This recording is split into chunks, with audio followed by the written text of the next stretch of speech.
आवाज महाराष्ट्राचा।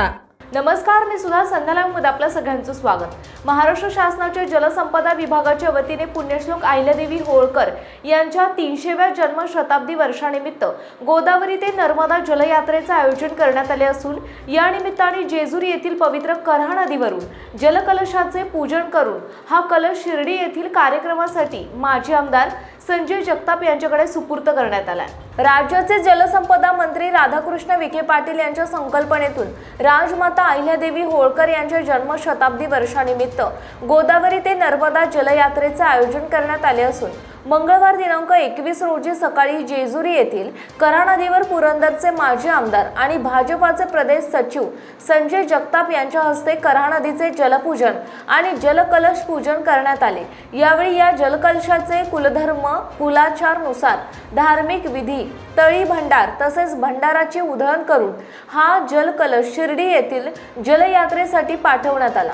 यावेळी बोलताना माजी आमदार संजय जगताप यांनी पुण्यश्लोक अहिल्यादेवी होळकर यांनी ऐतिहासिक काळात पाण्याचे महत्त्व जाणून देशभर जलाशय निर्माण केली, भाविकांसाठी घाट बांधले।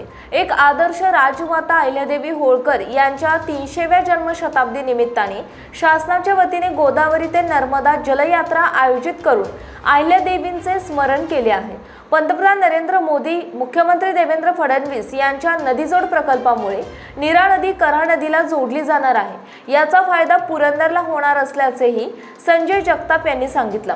कऱ्हा नदीवरील रंभाई देवी स्थळावर या कार्यक्रमाचे आयोजन करण्यात आले होते। यावेळी माजी आमदार संजय जगताप, पुणे जिल्हा परिषदेचे सदस्य हरिभाऊ लोळे, अजय इंगळे, पंचायत समितीचे सदस्य माऊली यादव, माजी सदस्य सुनीता कोलते, नीरा बाजार समितीचे सभापती संदीप फडतरे, सोमेश्वर साखर कारखान्याचे सुधाकर टेकवडे, शांताराम कापरे, माजी सरपंच संभाजी काळाने, हनुमंत काळाने, पुरंदर उपसा जलसिंचनचे कार्यकारी अभियंता अशोक शेटे, उप अभियंता दत्तात्रय कसबे, शाखा अभियंता गणेश गायकवाड, विश्वास पवार आदी उपस्थित होते।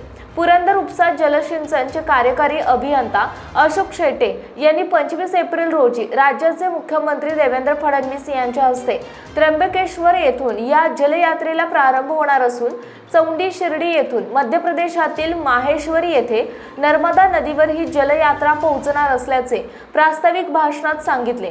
जलसंपदा विभागाच्या वतीने या कार्यक्रमाचे आयोजन करण्यात आले होते। यावेळी भाजपचे पदाधिकारी आणि मोठ्या संख्येने शेतकरी वर्ग उपस्थित होता। संध्या लाईव्हसाठी प्रतिनिधी जॉन्टी राऊत, जेजुरी, पुणे। ताज्या आणि महत्त्वपूर्ण बातम्या पाहण्यासाठी आजच आमच्या संध्या लाईव्ह न्यूज चॅनलला YouTube वर सबस्क्राइब करा आणि बेल आयकॉन प्रेस करा।